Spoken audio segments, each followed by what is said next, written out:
I'm just trying really hard not to break. So I wanted to point out that Kevin Anderson really did all the heavy lifting for this, and talking about data management elevates me as like at least 3 orders of magnitude above my highest level of incompetence. So please direct all hard questions to the guy in green right there. No.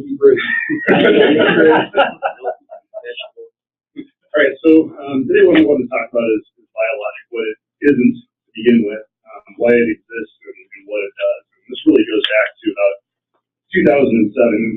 Actually, it goes back to 2005 when Rishi Sharma and I were working on a study design for the Salmon River Subbasin ISOM program, and came to this harebrained scheme of tagging adult salmon as they pass granite and then detecting them in stream arrays. But then fast forward to a couple of years later, and like Bonneville was actually going to fund it, and Jody White and I looked at each other in a moment of panic and said, what are we going to do with all that information? So we wanted to build a system to automate it. And so really, that's the genesis of this. And, you know, the biologists who came up with the wonderful labeling data manager. So now moving on. So I wanted to clear up some misconceptions about what BioLogic is and what it isn't. So first, it's not required by any group. It's a service that we built to hopefully automate some of the onerous process of getting data from these sites and making it useful. I wanted to point out that it's not required to access data from any biomark system, whether those include remote comms or not. That seems to be a common misconception. In fact, there are free downloads on the biomark website that allow you to do a lot of the things that you can do in BioLogic if you choose to go that route. Not an attempt to restrict access to data. Really, it was just intended to hold a bunch of data that the taggers didn't hold at the time when these things really started to show up on the landscape. It's not at all intended to compete with or replace the taggers. I think probably everyone in the room can agree that the taggers is the data of record in terms of hit tag information for the Columbia Basin. And it's not a product of public funding, so it's actually a subscription-based service, and that's how we recover the cost of building and maintaining it. So again, going back to why it exists, and this goes back to that conversation with Jody in 2007. We were getting ready to install a bunch of pit tag arrays across a fairly large landscape, and we realized that there was really no way we could probably afford to go out and actually manually download all of that data. My COR at the time said, well, you're really putting a bunch of expensive modems in place to justify that. And so I updated these tables to today's dollars, but this is how I justified it. I said, we take an average hourly tech rate with fringe and overhead, it comes out to maybe $20 an hour. And that, may not speak to your agencies or not, but just keep that dollar amount in mind. Look at the cost of a cellular modem and a satellite modem in terms of procuring the equipment, and then the annual cost to operate those in terms of these airtime estimates.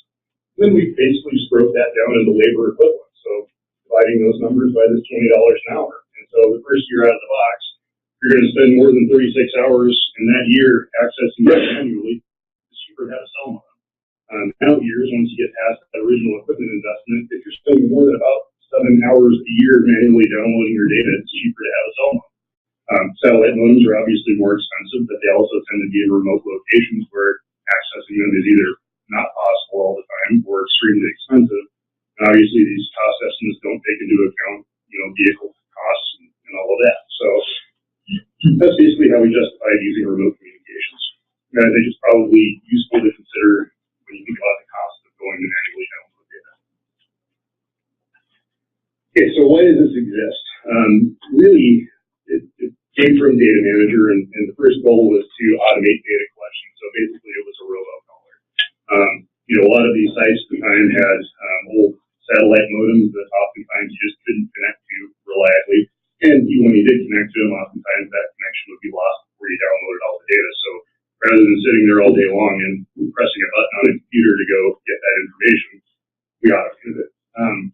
Second thing we wanted to do is automate the taggers formatting and submission. So we wanted to take this raw data, we wanted to massage it into a taggers upload file, do that in an automated fashion, and have it sent off on a reasonably reliable basis.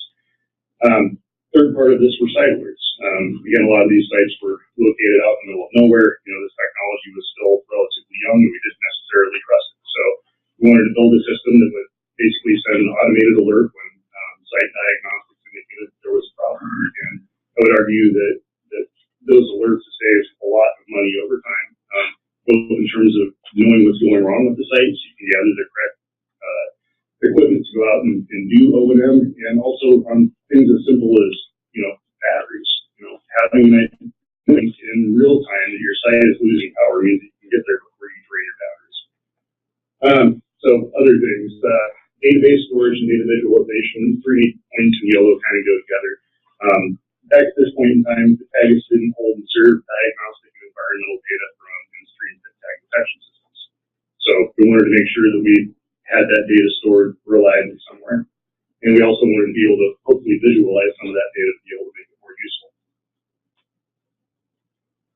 All right, so got a whole series of slides here. I'm going to try to not labor all of these points in these slides because I want to leave time for some discussion. But just kind of wanted to walk through how this system works. So it all begins up here in this yellow box with some sort of modem. Cell modem, SAT modem, plain old telephone modem, or a network modem. And then data goes one of 2 routes. So for sites that are running a CR1000 data logger, it goes this direction through LoggerNet software. For newer sites, Cube version 2 on NTS, it runs through the data collection application, which is a set of software that speaks to those pieces of equipment. From that point in time, data are all stored. So all raw data are stored in that format. So in the case of legacy data collection, it's just stored in ASCII text format. In the case of DCA, it's stored in XML format. Okay, beyond that point, we create the tag as submission files. Those tag as submission files might be accepted or they might be rejected if there are problems with those and they're fixed and sent back up. There's also conversion to a database for the ASCII text, so we take that and we actually convert it into database format. In the case of things coming through DCA, it's just the database right because we're just going from an XML format into a database, so it's native.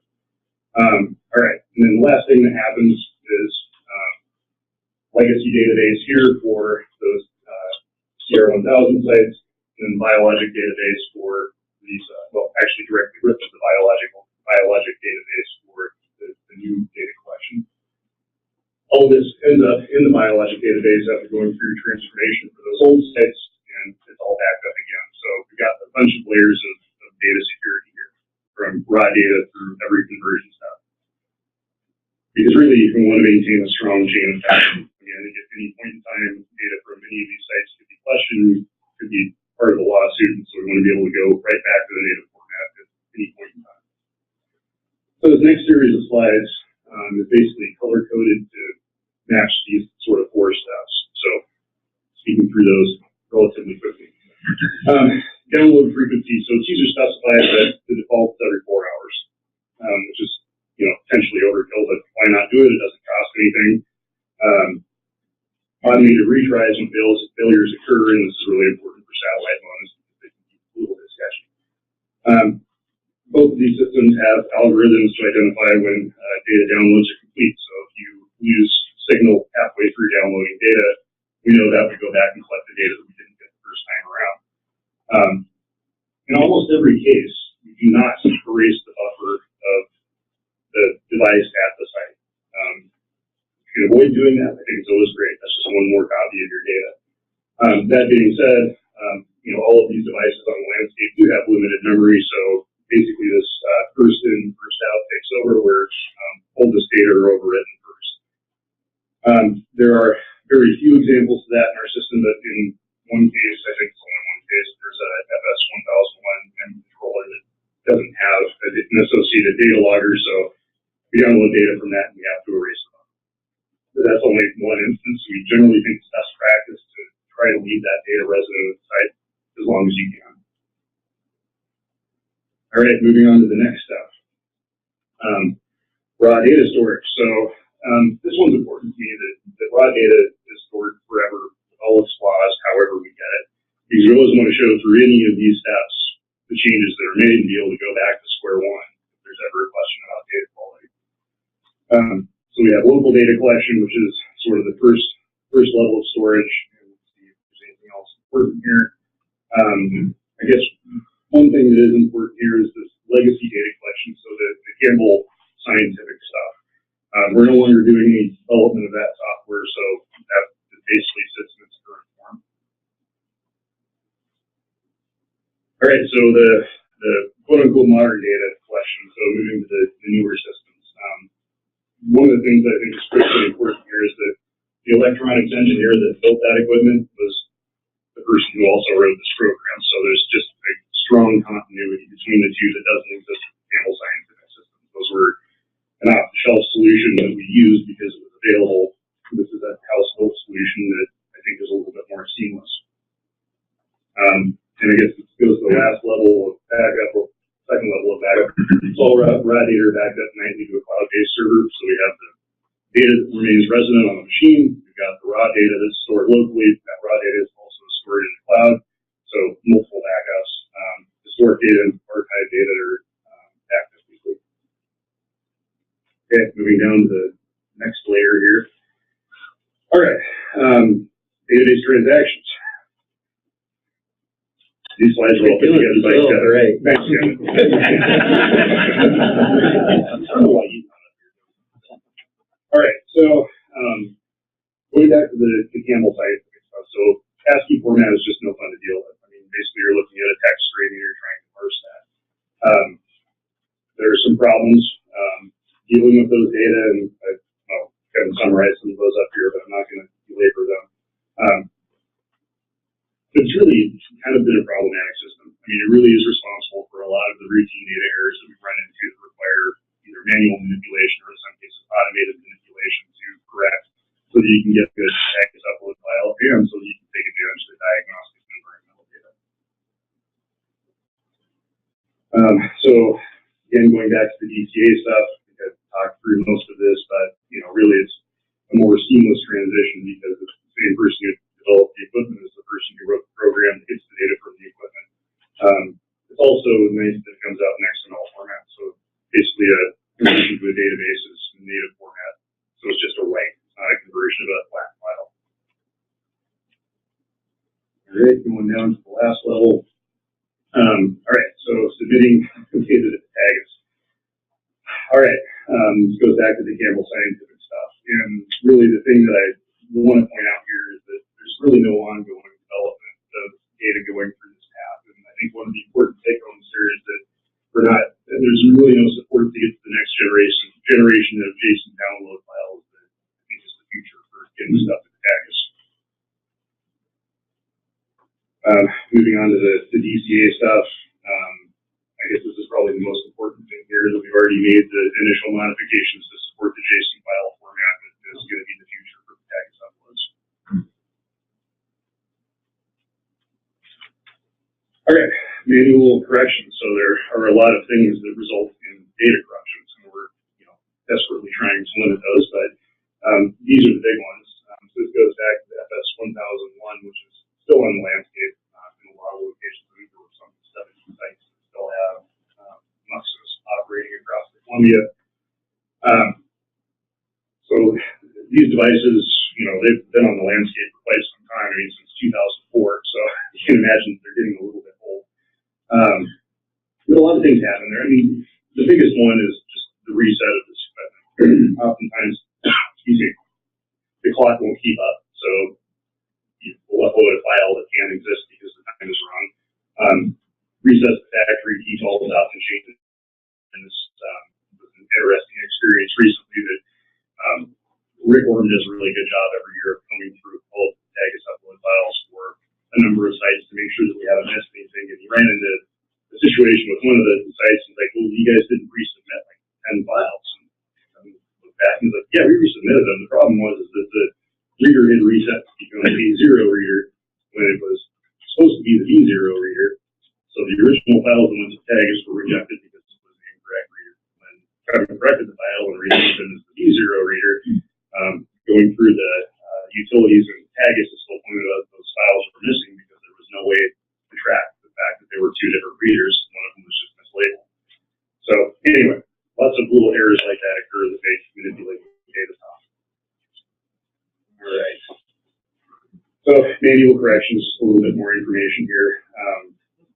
These are just an example of the types of corrections that we seem to routinely see from the CR 1000 sites. So times that can exist as an example.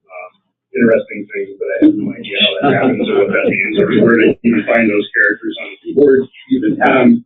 So all kinds of interesting stuff there. All right, so talk about this a little bit, clock drift issues and all of that. All right, so getting into what BioLogic currently is. So this is an example of a login screen, and basically I'm showing a number of sites that we've grouped. These are all from the O&M project. You can see that here. This is their group designation. So things of importance. So this is the initial heads-up display, and I think the best place to look for a summary of whether your sites are acting properly or not. So first thing when I look at is this right here, the last update. The little green dot tells me that we've received data from the site in the last 24 hours, so that's a big one. Looking over here, these are voltages, and so I'll just have to talk on the screen. But looking at a given site, basically you can look at whether you've got noise alarms or current alarms on each antenna, and then some other information that I don't think is super interesting.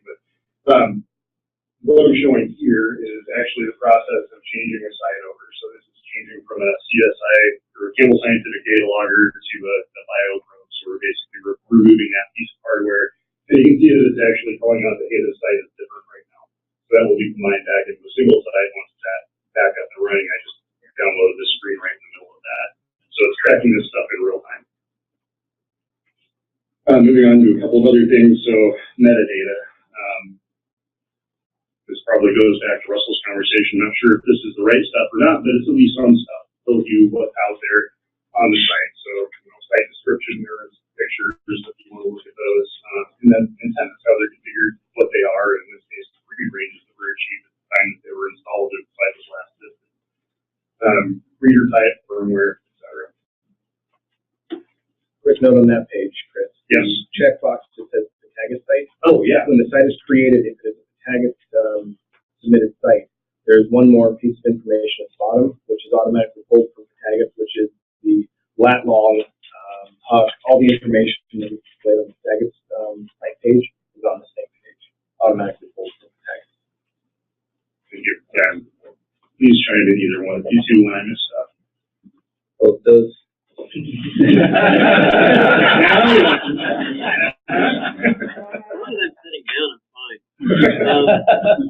All that information is editable by the person who owns the site as well. So if you need to update that or add information, you can do that.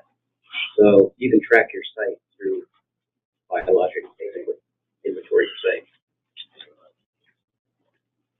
Yeah. All right. So moving on to some of the displays, and I'm not going to show all of them, but just some examples. So this is one of the sort of the automated diagnostic features, and I'm just showing an antenna current for all of the antennas at one of these sites over time. Yeah, you can see we've got a problem here. Anyway, so it just takes all of this raw data and makes it sort of easy to visualize, and you can scroll over this, and it will give you times. You can change the date range if you want to, and you can download all of that information if you desire.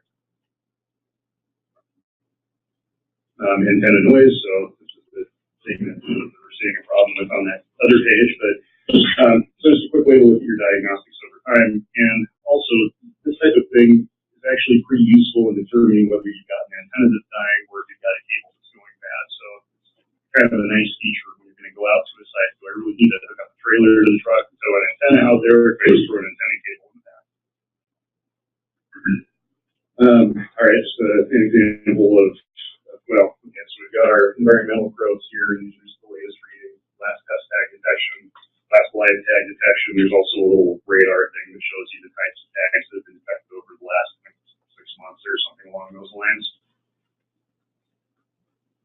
And then I put this screen up here because it just shows all of the tabs. And I kind of wanted to talk through what those do and maybe a better way to overview the utility of BioLogic right now. So the first tab is site info, and that's really your metadata. And I showed an example of that earlier. Trends are the diagnostic displays, and there's a bunch of those. I just showed a couple of them. Tags, the summary of test tags, and real-time tag detections over whatever period of time you might want to look for it. And then this tab, which I wanted to point out, is that's where you can go to download your data, or all of it, many types. So again, not a attempt to hold on to your data and not give it back to you. It's all there. Alerts. So I mentioned the system will send email alerts when diagnostics indicate that there's a problem with the site. This is the place where you can go to schedule those alerts, set thresholds, and view the history of alerts, which is a nice way to, I think, from an O&M standpoint, looking at accountability. So when was an alert sent? When was it dealt with? When did that alert go away? So it's an easy way to sort of look at how quickly you addressed an issue with a site. So the user side, that's the ability to grant people access to view this information or to change it. So there are a lot of things you can change it. The scheduling and threshold is an example of that. So you may want to give somebody permission to go view your information, but you don't necessarily want to give them permission to go manipulate it. And then status, which is the date, time, and value at last contact. So that's just an easy way of seeing what's going on with your site. Two caveats there for you, Chris. Users is available, that tab is available to site administrators to administer other users to the site. Status is available to super users for diagnosing communication issues or dropped data coming into the database. Also on the alerts, the thresholds you're setting on the alerts are a higher level than an alarm coming out of a reader. We don't take the alarms coming out of the reader and then generate alerts on that because that can get even more erroneous than setting a threshold within this system. So when the values come into this system, if it exceeds the threshold, it generates an alert here. But it's not necessarily generating an alert based on the alarm from the reader. Thank you. So on the users, can people discover that there are data there and then ask for access? Or is it someone knows that ODFW has data in there and then they pursue it? When we set up the site, there is a checkbox for to share the data to allow it to be seen by other users. I'm not sure the hierarchy there, how that works. So the way we designed it was have a site owner, and that owner is responsible for sharing that data with others that he or she sees fit. I think my answer to that question is that I would urge people to always go to Tagus as the first place that you would go to discover if there's data in a location you're interested in. Honestly, I view this more as a tool for people that are doing All right, so I guess with that, I'll hand it over to you. Well, I guess this sort of speaks to the legacy versus new data collection systems. Really, I think as we're moving forward in the development of this technology, maintaining that integration between the building of the hardware and the firmware and the software that deals with the data has been super useful. So just the number and frequency of data corruption instances has declined dramatically as a result of the integration of those items. Let's see. So we talked about the remote comms and how I think they're in most cases cheaper than trying to do a manual download. This turns out to be a big one. So data security and secure access, one of the real problems that we had with Data Manager is that it was a server-based system and virtually nobody could get to it. Even if we set up VPN, it wasn't long before IT departments were saying, no, you can't dial into that. We're not going to allow you to do that. So the data were somewhat restricted in their access, but now it's all cloud-based and people can get to it from anywhere. And this is probably the biggest